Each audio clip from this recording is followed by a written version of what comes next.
వేదాన్ని 4 భాగాలుగా విభజించి అయినా దీన్ని మీరే కాపాడాలని నలుగురికి అప్పచెప్పితే ఈ రోజు వరకు 4 వేదాలు మన చేతిలో ఉండగలుగుతున్నాయంటే దీని వెనుక ఎంత సత్సంకల్పం ఉండాలి. అంత గొప్ప మహానుభావుడు వేదవ్యాసుల వారు. వేదాన్ని 4 భాగాలుగా విభజించారు. తర్వాత వేదంలోని జ్ఞాన భాగాలైనటువంటి ఉపనిషత్తులు ఉంటాయి. ఒక్కొక్క వేదంలో జ్ఞాన భాగం ఉంటుంది. ఋగ్వేదంలో జ్ఞాన భాగం ఉంటుంది, యజుర్వేదంలో జ్ఞాన భాగం ఉంటుంది, సామవేదంలో జ్ఞాన భాగం ఉంటుంది, అథర్వ వేదంలో జ్ఞాన భాగం ఉంటుంది.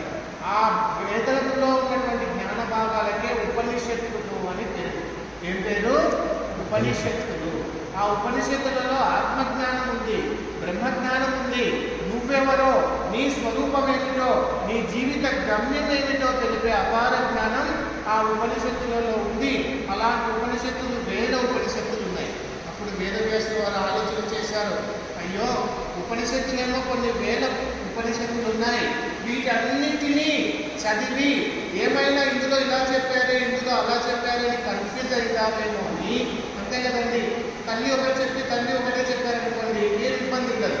తండ్రి తల్లి ఒకటే ఇంకొక రకంగా చెప్పారనుకోండి, అయ్యో వాళ్ళు ఏం చెప్పారు అర్థం కాలేదో అనిపిస్తారు. కానీ ఇద్దరు ఒకేలా చెప్తుంటారు. కానీ మనకు కొద్దిగా సూక్ష్మ బుద్ధి లేకపోవడం వల్ల అమ్మ ఒకటి చెప్పింది నాన్న ఒకటి చెప్పింది అంటారు. అలాగనే అన్ని ఉపనిషత్తులు ఉన్నాయి, చదివే సాధకులు ఏమన్నా కన్ఫ్యూజ్ అవుతారన్నటువంటి ఆలోచనతో ఉపనిషత్తులోని ఏ మంత్రాలలో కొద్దిగా కష్టంగా ఉంటుందో, సరళంగా ఉండవో మంత్రాలు, వాటి అన్నిటినీ తీసుకొని బ్రహ్మసూత్రాలు అన్నటువంటి గ్రంథంలో ఎక్స్ప్లెయిన్ చేశారు. చూడండి ఎంత గొప్ప కథ. ఉపనిషత్తులన్నింటినీ సమన్వయం చేశారు.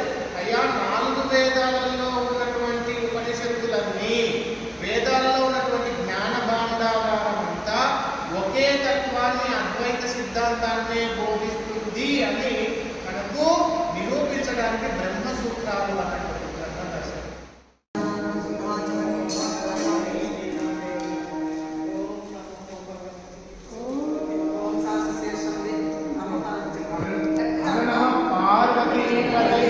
హర హర మహాదేవ భూ శంకర.